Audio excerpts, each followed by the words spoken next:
The stale, recycled air of Omega Station hung heavy, laced with the acrid scent of rust and desperation. Located at the fringe of Alliance territory, the aging space station had become a haven for refugees, outcasts, and those with nowhere else to go. Its metal corridors groaned under decades of neglect, dim artificial lighting barely penetrating the shadows that seemed to harbor secrets in every corner. Jax moved through these shadows with practiced indifference, his footsteps echoing against the metal grating. Once a decorated Special Forces operative for the Alliance, he now spent his days performing low-level repair work, hiding from his past in the forgotten recesses of the station. The disgraceful discharge following his final mission had left him hollow, haunted by the faces of teammates he'd failed to save. His scanner beeped softly as he approached the abandoned cargo sector. Standard procedure dictated monthly checks of these areas, though they rarely yielded anything beyond vermin and malfunctioning circuitry.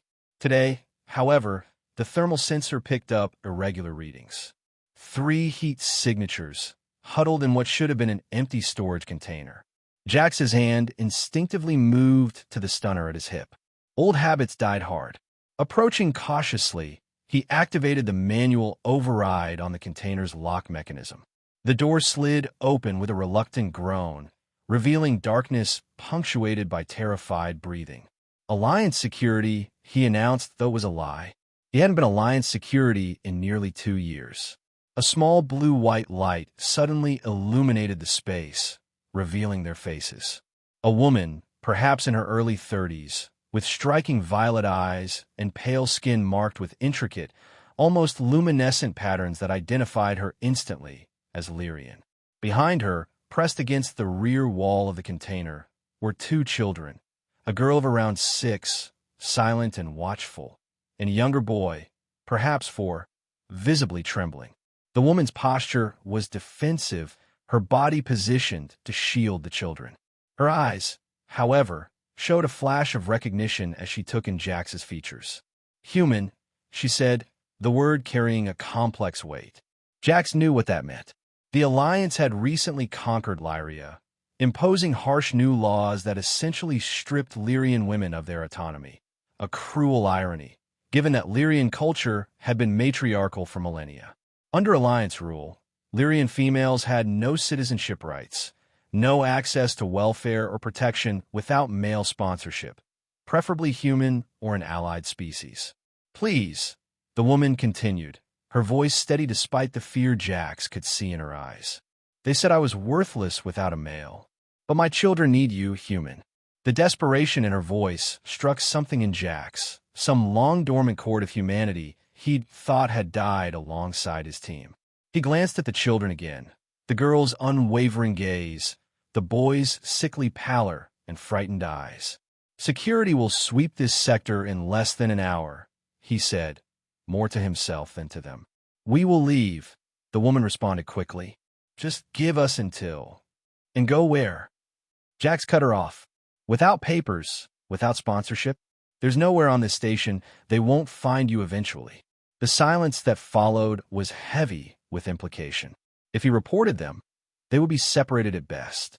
At worst, Jax had heard rumors about how the Alliance dealt with unauthorized Lyrians, especially since the resistance movements had intensified back on their homeworld.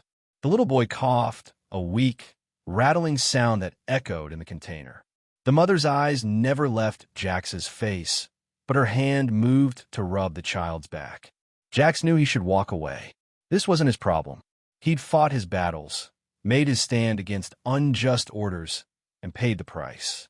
He had no desire to risk what little he had left. And yet the memories came unbidden.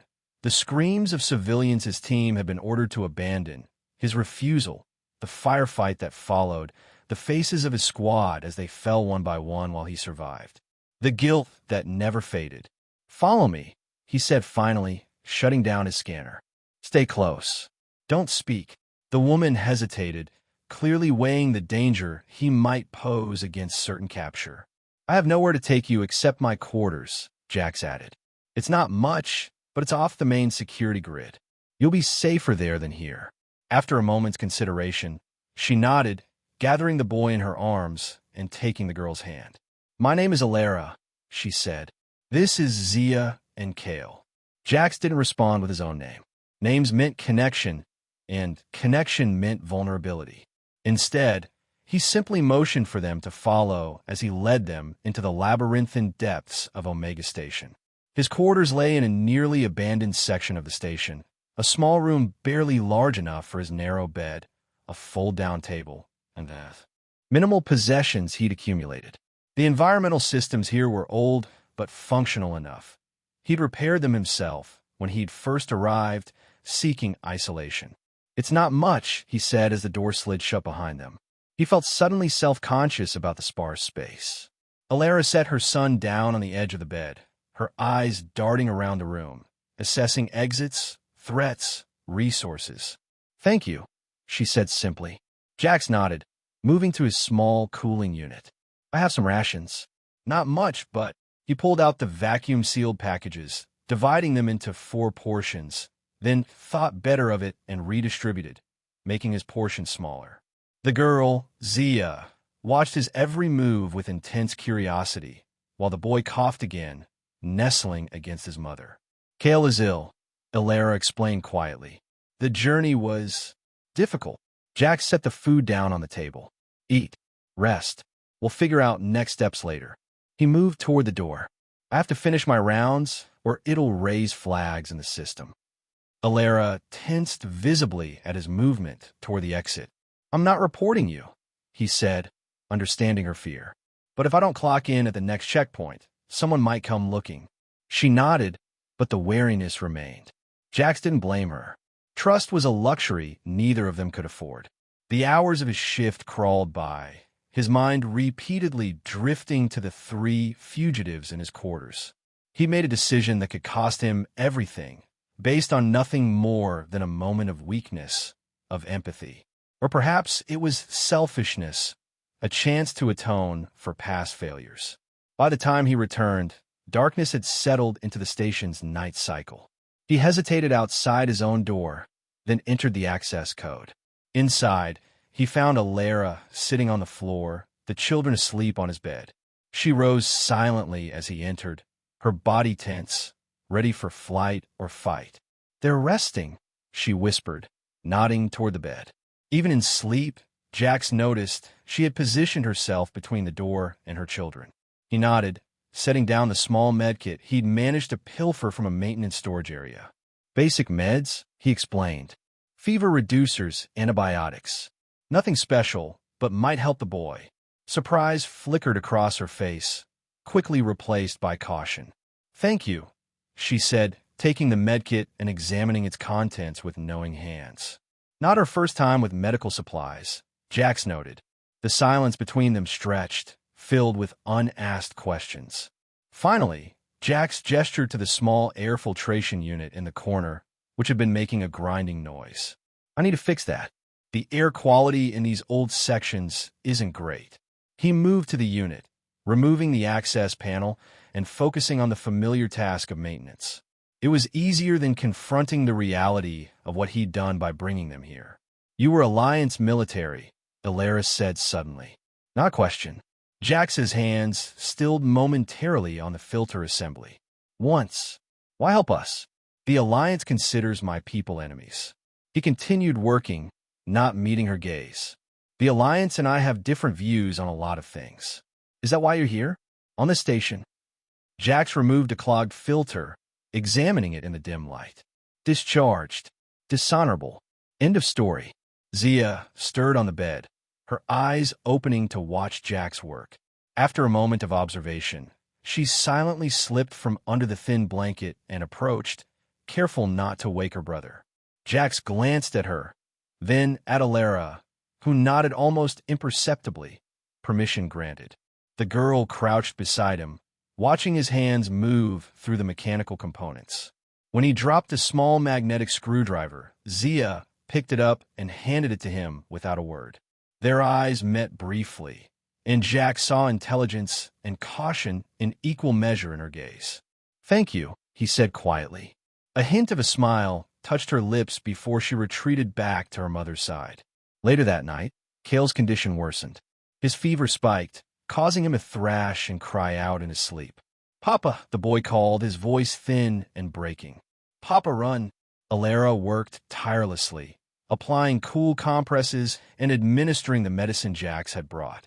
Her face was a mask of controlled fear as she whispered reassurances to her son. Jax kept his distance, feeling like an intruder on their private suffering, yet unable to leave. He'd committed to this now, for better or worse. "The Alliance came to our settlement without warning," Alara said softly as she stroked Kale's forehead. "My husband was a teacher. He tried to protect the school, the children." Her voice trailed off. "I'm sorry," Jax said, the words inadequate. She looked up at him, her violet eyes reflecting the dim light. "Under the new laws, I'm nothing without a male guardian. A widow with children is—" She shook her head. "We became non-persons overnight. Our property seized, our community scattered." Jax's jaw tightened. It was a story playing out across conquered territories, the Alliance's version of stabilization. "I was part of a special tactical unit," he found himself saying. "Our last mission, we were ordered to abandon a civilian outpost under attack. No strategic value," they said. The memories flooded back with painful clarity. "I refused the order. Some of my team stood with me. We tried to evacuate the civilians. It went wrong.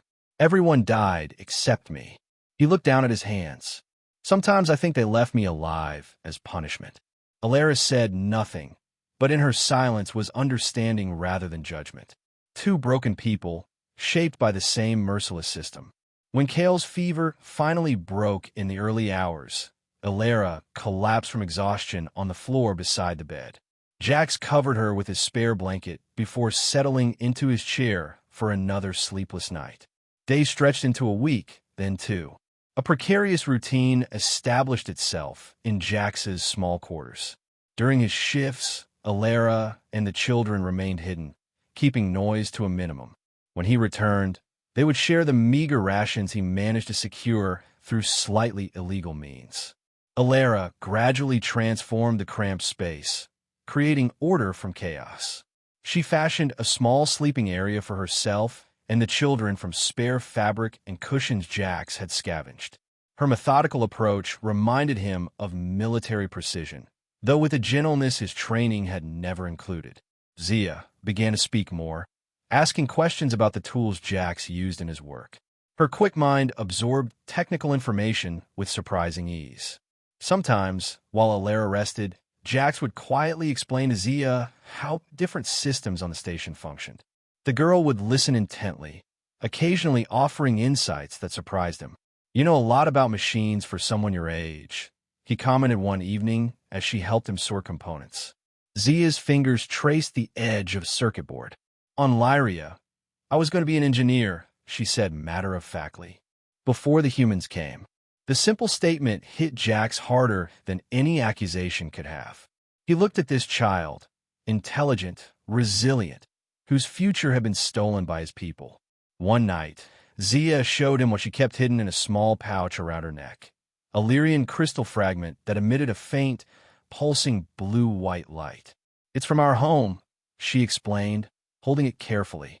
"Mother says it carries memories." Jax watched as the crystal's light illuminated her small face. "It's beautiful," he said honestly. "It's dying," Zia replied. "It needs Lyrian soil to stay bright." Her eyes met his. "Will we ever see home again?" The question hung in the air, impossible to answer truthfully with any comfort. That same night, after the children had fallen asleep, Alara asked him directly, "Why were you discharged, Jax?" He was surprised to hear his name. He hadn't recalled giving it to her. "Your identification badge," she explained, noting his reaction. "When you first took us in." Jax leaned back against the wall. "Insubordination, dereliction of duty, endangering fellow officers." He recited the charges mechanically. "I refuse a direct order to abandon civilians during an evacuation operation.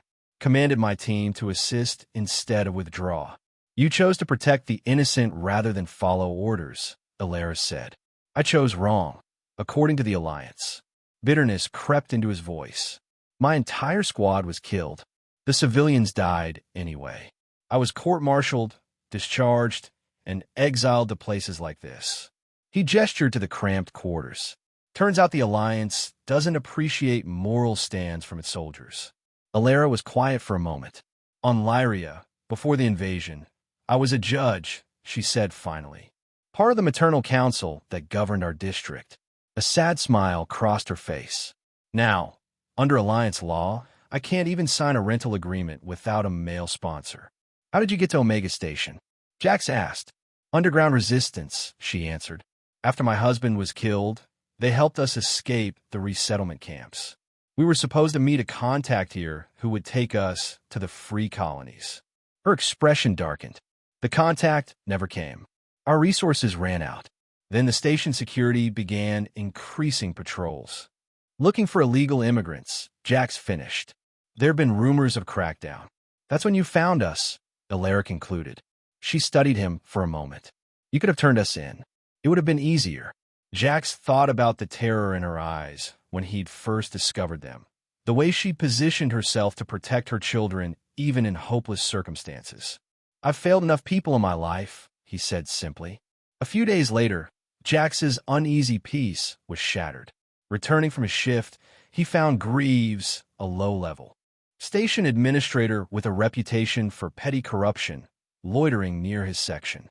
Jax, Greaves called, his thin lips forming what passed for a smile. Just the man I was looking for. Jax kept his expression neutral. Maintenance requests go through Central Dispatch. Greaves waved dismissively. This is more personal. He lowered his voice. Strange power fluctuations in this sector. Extra ration allocations disappearing. His eyes narrowed. Someone might think you're harboring unauthorized guests. Ice formed in Jax's stomach, but years of military training kept his face impassive. My equipment needs calibration. I've been meaning to report it. Of course, Greaves nodded, not believing a word. Thing is, station security is implementing new protocols.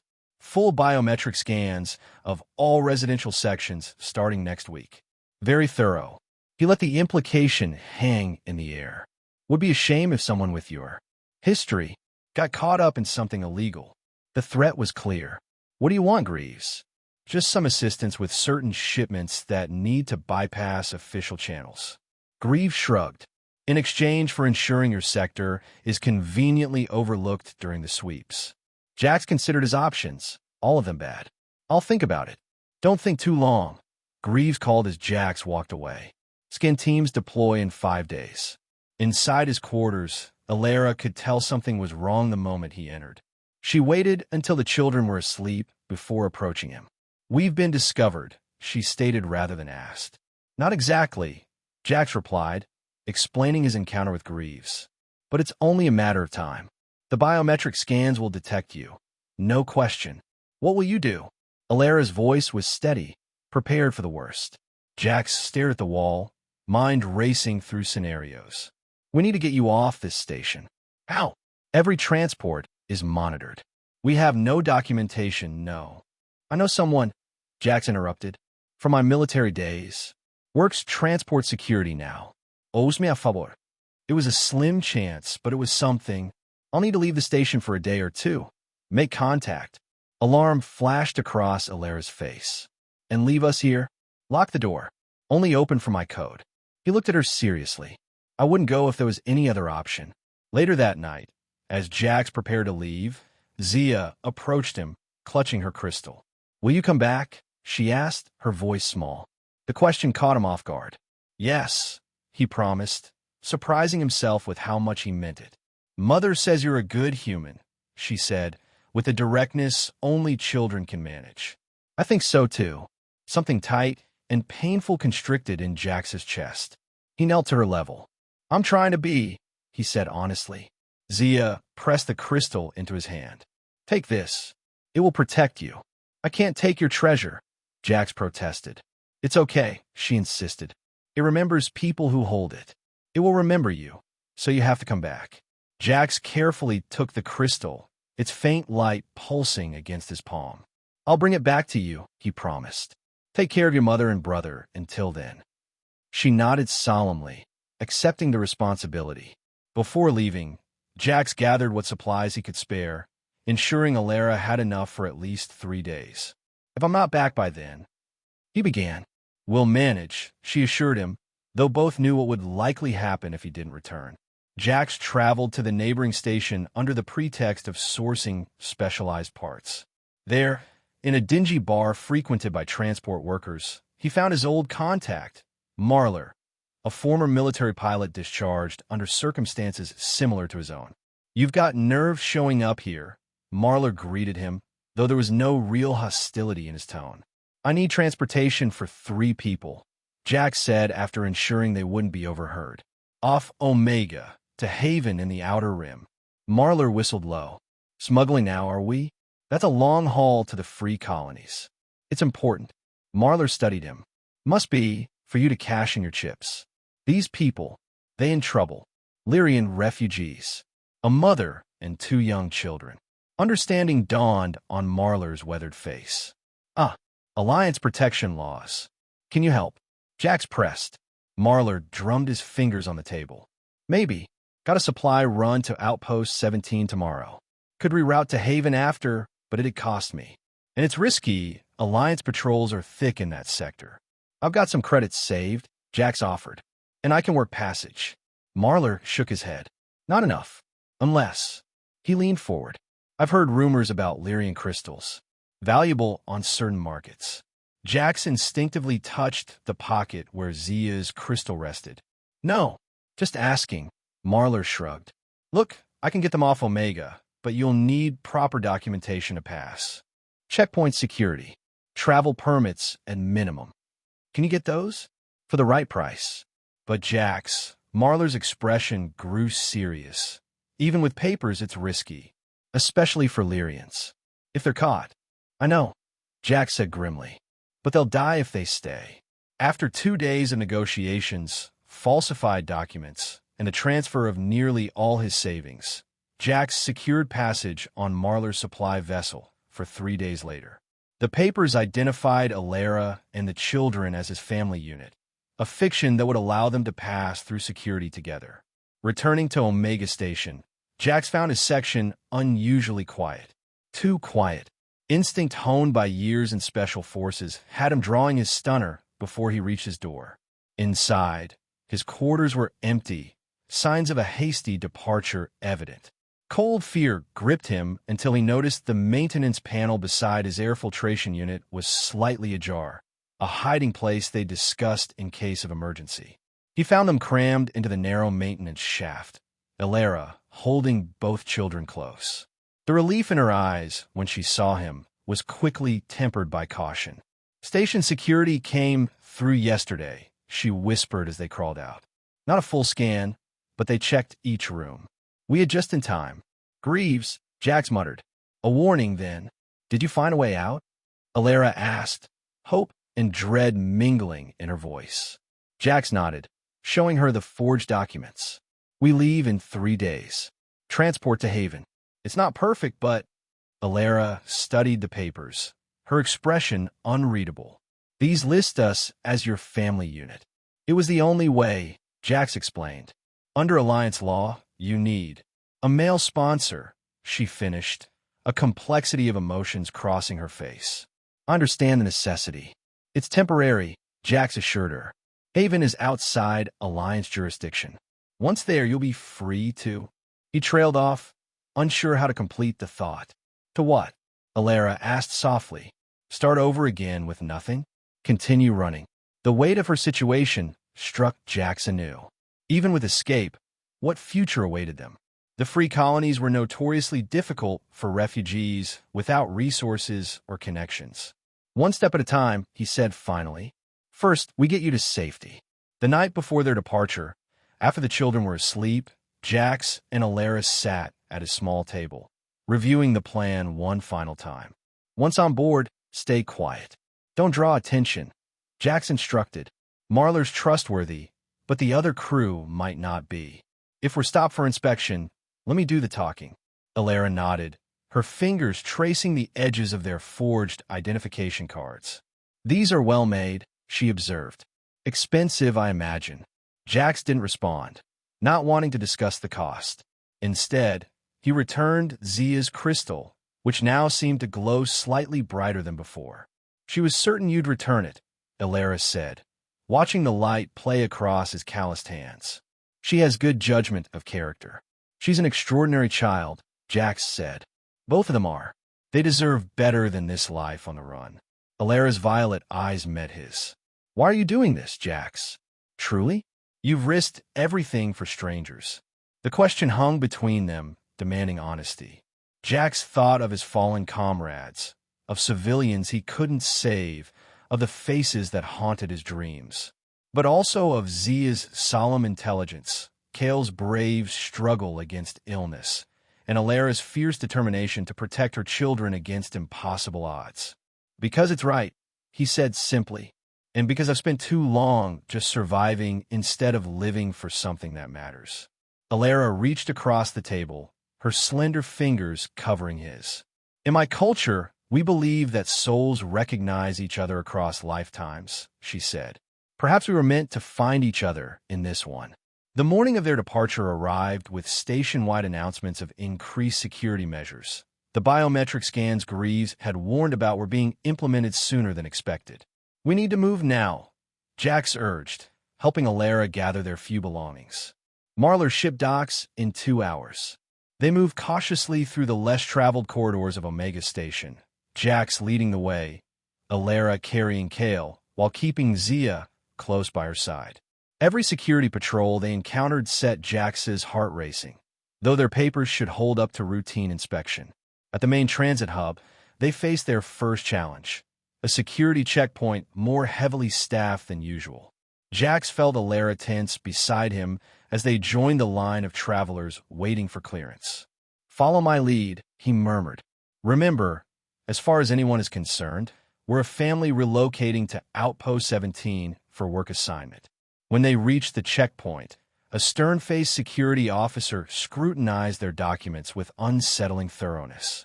Purpose of travel, he demanded. Maintenance contract, Jax replied evenly. Outpost 17's environmental systems need upgrading. The officer glanced at Elara and the children, his gaze lingering on their distinctive Lyrian features. Your family? Yes, Jax said, forcing confidence into his voice. My wife and children. The officer turned to Elara. Citizenship status? Before she could speak, Jax interrupted smoothly. Sponsored family unit under Directive 2157. All documentation is there, including my employment authorization. The officer frowned, comparing their faces to the holographic images on the identification cards. Kale coughed, a small, nervous sound that seemed to echo in the tense silence. Finally, the officers stamped their transit permits. Proceed to Docking Bay 12. They had nearly reached the bay when a familiar voice called out. Well, what have we here? Greaves stood blocking their path, flanked by 2 station security officers. His thin smile didn't reach his cold eyes. Leaving so soon, Jax? And with unauthorized passengers, it seems. Our papers are in order, Jax said, keeping his voice steady as his mind raced through escape options. There were none.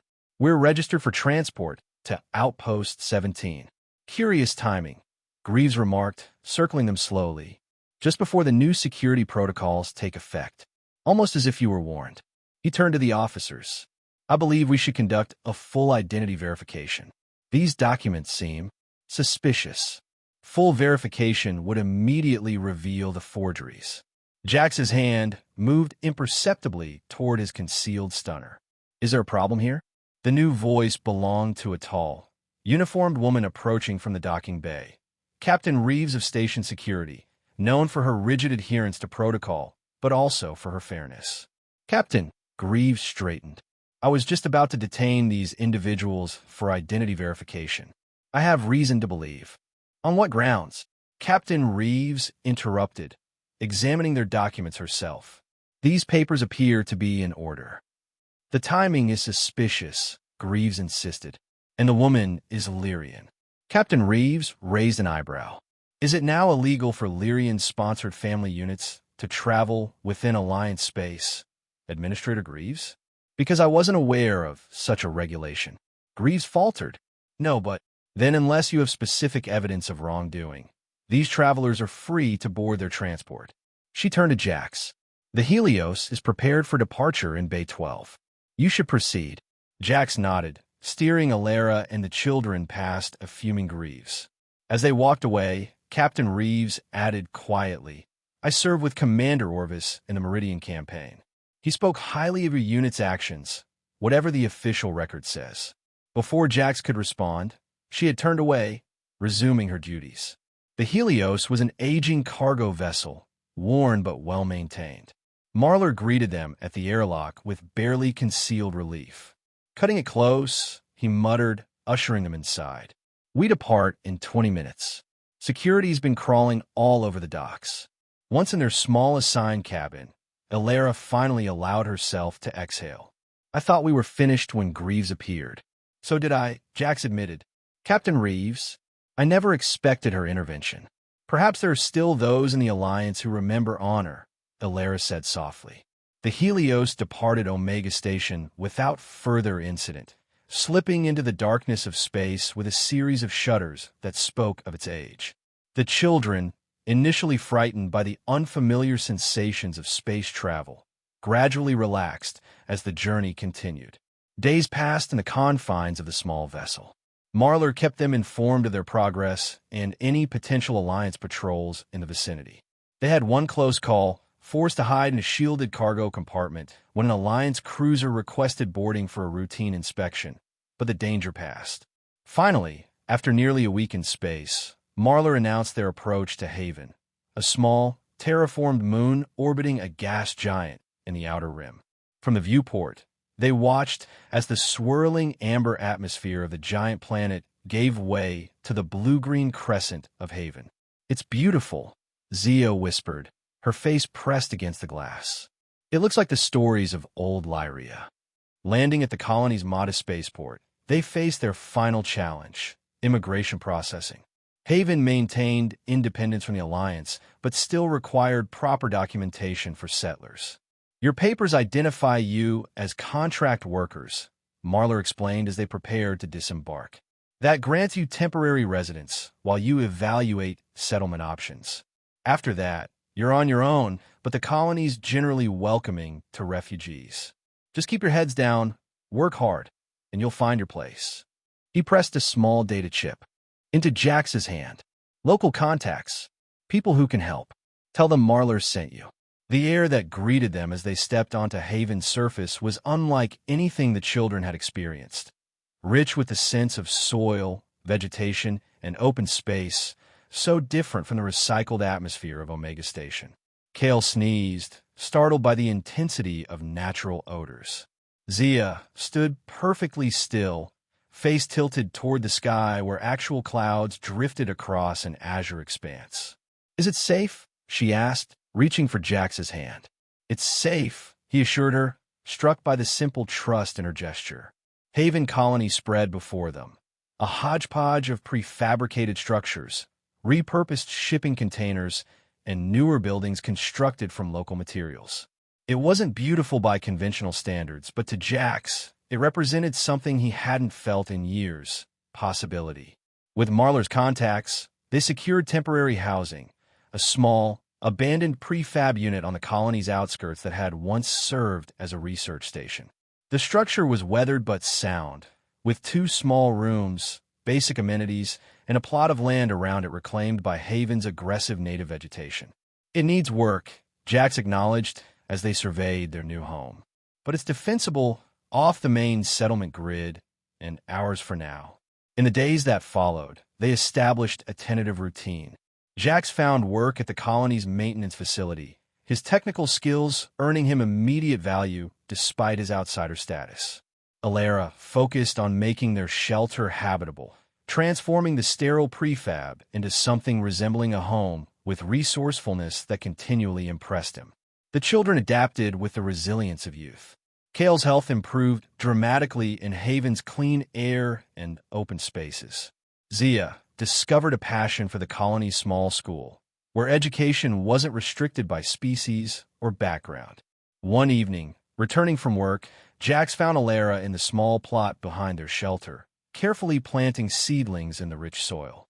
Local vegetables, she explained as he approached. The colony botanist says they grow quickly. We could have our first harvest within weeks. Jax crouched beside her, examining the neat rows she'd created. You've done amazing things with this place, he said, taking in the transformed space. I hardly recognize it. On Lyria, we believe in honoring the spaces we inhabit, she replied, her hands gentle in the soil. It's how we connect to a place, make it part of our story. Zia emerged from the shelter, proudly carrying a crude irrigation system she constructed from salvage parts. I made this for the garden, she announced. It collects rainwater and delivers it to each plant. Jax examined her work with genuine admiration. This is ingenious, Zia. You've got a real talent for engineering. The girl beamed, planting her creation in the center of the garden. Will we stay here? She asked suddenly, looking between Jax and her mother. The question caught them both off guard. They had spoken little of long-term plans, each day on Haven of Victory in itself. Do you want to stay? Jax asked carefully. Zia considered this seriously. I like it here, she said finally. The air feels good. And my teacher says I can learn real engineering, not just what girls were allowed back home. Alara looked up sharply at this, pain flickering across her features. On Lyria, you would have had every opportunity. Before the Alliance came, Zia finished. I know, Mother. You've told me. Kale appeared in the doorway, clutching a colorful insect specimen in a clear container. Look what I found, he exclaimed, momentarily distracting them from the weight of the conversation. His cheeks were flushed with health, his eyes bright with excitement, so different from the sickly, frightened child they'd smuggled off Omega Station. Later that night, after the children were asleep in the small room they'd converted into a bedroom, Jax and Alara sat outside under Haven's star-filled sky. The gas giant loomed large on the horizon, its swirling surface casting a gentle amber glow across the landscape. She doesn't remember Lyria as it was, Alara said softly, only what it became under Alliance rule. She stared at the distant stars. Sometimes I wonder if I'm chasing ghosts, try to preserve a home that no longer exists. Jax was silent for a moment. You're preserving what matters, your culture, your values. That's what you're passing on to them, not just memories of a place. And what about you, Jax? Alara turned to face him. Is this what you imagined when you risked everything to help us? A life in exile, caring for a family that isn't yours. The question cut to the heart of something they'd both avoided discussing. What happened next? The papers that identified them as a family unit would eventually expire. Without them, Alara and the children would have no legal status on Haven unless they secured independent residency. When I found you in that cargo container, Jax said carefully, I wasn't thinking beyond keeping you alive. Now, he looked toward their shelter, where the children slept peacefully. I haven't had anything worth protecting in a long time. Alara's hand found his in the darkness. In Lyrian culture, family isn't just about blood. It's about choice, who you choose to stand beside. Her voice softened.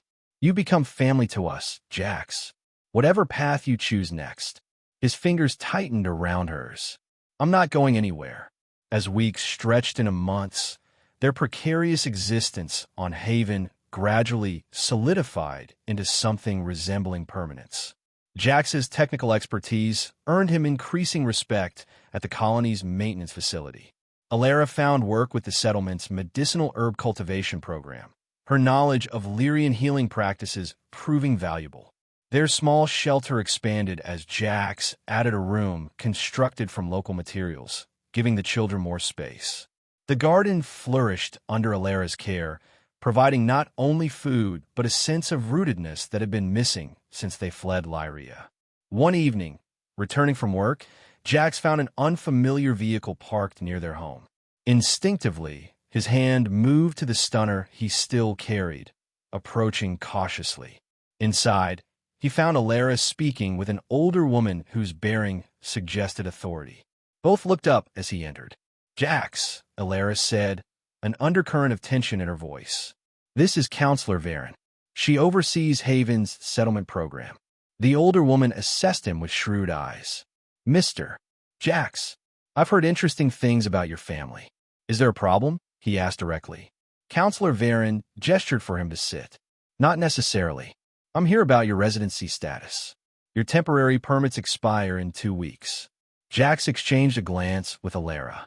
They had been aware of the approaching deadline, but had yet to find a solution that wouldn't expose their false family arrangement. We've contributed to the colony, Jax said carefully. We're self-sufficient. Indeed, Varen interrupted. Your technical skills are highly valued, and Alara's knowledge of Lyrian agriculture has proven unexpectedly useful to our botanical division. The question isn't about your contribution. She leaned forward. It's about your documentation. Alara's face remained composed, but Jax saw the fear in her eyes. Haven might be independent, but they still maintained relations with the Alliance. If their deception was discovered. Our papers are in order, he stated, knowing how hollow it sounded. Varen's expression softened slightly. Haven was founded by refugees, Mr. Jax. We understand the necessity of creative documentation. She produced a data tablet. What concerns me is ensuring those seeking sanctuary here are actually protected by our laws. She turned to Alara. Under Alliance law, your status is entirely dependent on your relationship with Mr. Jax. If that relationship were to end or be proven fraudulent, you and your children would be immediately vulnerable. What are you suggesting? Alara asked, her voice steady despite the implication. Haven offers independent residency to those with valuable skills, Varen explained. Both of you qualify on your own merits, but we need to resolve the discrepancy in your current documentation. The unspoken question hung in the air. Were they truly a family, or was their arrangement merely a convenient fiction? Before either could respond, the front door burst open as Zia and Kale returned from their day at the colony school, chattering excitedly about some new discovery. They stopped short at the sight of the stranger in their home. Children, Alara said quickly, this is Counselor Varen. She's visiting from the settlement office. Varen's expression changed as she observed the children, noting Kale's immediate move to stand beside Jax. The way Zia looked to both adults for reassurance. I'm learning about power distribution systems, Zia announced to the visitor, her natural reserve giving way to enthusiasm. Jax is helping me build a model for the science exhibition. And I'm growing sproutlings, Kale added, pointing proudly to a row of small containers along the windowsill. Jax made special lights for them because they need extra growing time. Varen watched this interaction with interest. After the children had been sent to their room, she closed her data tablet. I'll be honest with you both, she said quietly. We're aware of the situation with Lyrian refugees throughout Alliance space. We're also aware that many have found their way here using adaptive documentation. She looked between them. Whatever the official nature of your family unit, those children clearly consider both of you their parents now. Alara's voice was barely audible. What happens next? I'm prepared to approve permanent residency for all 4 of you, Varen said. As a family unit or as independent residents, the choice is yours. But I suggest you make that decision soon and with clarity. She rose to leave. You have 2 weeks before your current status expires. My office will expect your application by then. After she departed, Jax and Alara sat in silence, the implications of their situation hanging between them. Independent residency would give you freedom, Jax said finally. You wouldn't need my sponsorship. You and the children would have protection under Haven's laws, regardless of... He trailed off. Regardless of my relationship with you, Alara finished. Is that what you want? Jax stood, moving to the window that overlooked their garden, the physical manifestation of all they'd built together. What I want, he said carefully, is whatever gives you and the children the greatest security and happiness. If that means maintaining our arrangement as it is, or changing it to something more formal, or dissolving it entirely. Is it still just an arrangement to you? Alara interrupted, her voice uncharacteristically sharp. After all this time, Jax turned to face her. In the months since fleeing Omega Station, something had grown between them. Unspoken but undeniable. What had begun as necessity had evolved into something neither had anticipated. You know it's not, he said quietly. but I won't trap you in another situation where your choices are limited. On Lyria, you had autonomy until the Alliance took it away. I won't be another force controlling your life. Alara crossed the room to stand before him. On Lyria, before the invasion, I chose my path freely. I chose my partner, my work, my community. Her violet eyes held his. Here on Haven, I choose again. I choose this life we've built. I choose you, Jax. Not because I need your protection, but because we are stronger together than apart. She took his hands in hers. The question isn't what I want. It's what you want. Are we still a convenient fiction to you, or have we become something real? The answer came without hesitation. We became real the moment I found you in that cargo container, Jax admitted. Everything since has just been catching up to that truth. When they submitted their application to Counselor Varen's office, it requested permanent residency for a family unit of 4. This time, the documentation contained no falsehoods. The seasons changed on Haven, each bringing new challenges and discoveries. Their garden expanded to include Lyria medicinal plants that Alara cultivated with seeds obtained through Marlar's occasional visits. Jax was promoted to oversee the colony's power distribution grid, his expertise essential as the settlement grew. Zia excelled in her studies, her natural aptitude for engineering fostered by teachers who saw her potential. Kale, now fully recovered from the illness that had plagued him on Omega Station, developed a passion for Haven's ecosystem, spending hours categorizing the plant and insect specimens he collected. One evening, nearly a year after their arrival, they gathered in their garden to celebrate the anniversary of their escape from Omega Station. Jax had constructed a small fire pit, and they sat around its warmth as the gas giant rose on the horizon, painting the sky with streaks of amber and gold. "Tell us about when you found us," Kale requested, as he often did. At 7, he had begun to forget the details of their journey, recasting it as an adventure rather than a desperate flight. "Your mother was the bravest person I'd ever seen," Jax began, meeting Alara's eyes across the fire. "Standing in that dark container, protecting you both, ready to face whatever came through that door. Even though it was you," Zia added with a smile. At 9, her memories remained clearer, though softened by time and security. "Especially because it was me," Jax agreed. "A human, representing everything that had threatened your world. But you helped us," Kale said confidently. "Because you're a good human, not like the others." Alara reached across to squeeze her son's hand. "There are good and bad people among all species, Kale. Jax chose to see us as people who needed help, not as enemies or refugees.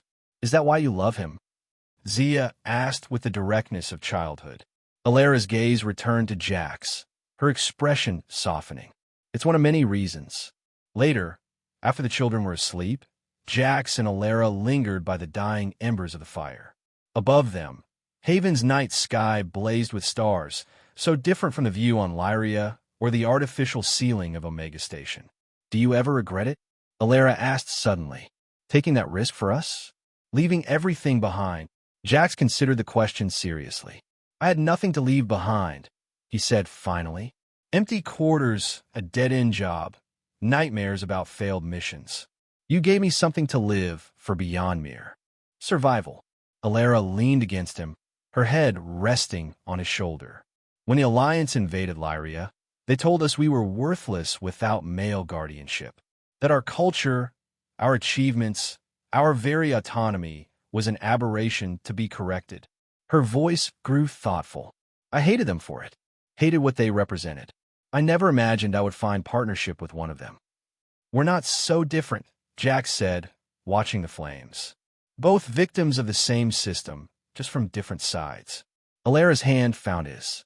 "When I said my children needed you that day, I was desperate, saying anything that might keep us alive. I never imagined how true those words would become." Jax squeezed her hand gently. "They don't need me anymore. You've all carved out your place here. You would thrive even if I disappeared tomorrow." "Need has transformed into choice," Alara corrected. "We choose you, Jax. Every day." She looked toward their home, where the children slept securely. "That's what family really means. Not dependence, but deliberate connection." A comfortable silence fell between them, broken only by the soft sounds of Haven's night creatures and the occasional pop from the dying fire. The gas giant hung low on the horizon now, its swirling surface a constant reminder of how far they'd come. "We made it," Jack said simply. Alara's smile, genuine and unburdened by fear for the first time since he'd met her, was answer enough. Together, they watched the embers glow against the darkness, small points of warmth in the vastness of the night, fragile but enduring, like the family they had become.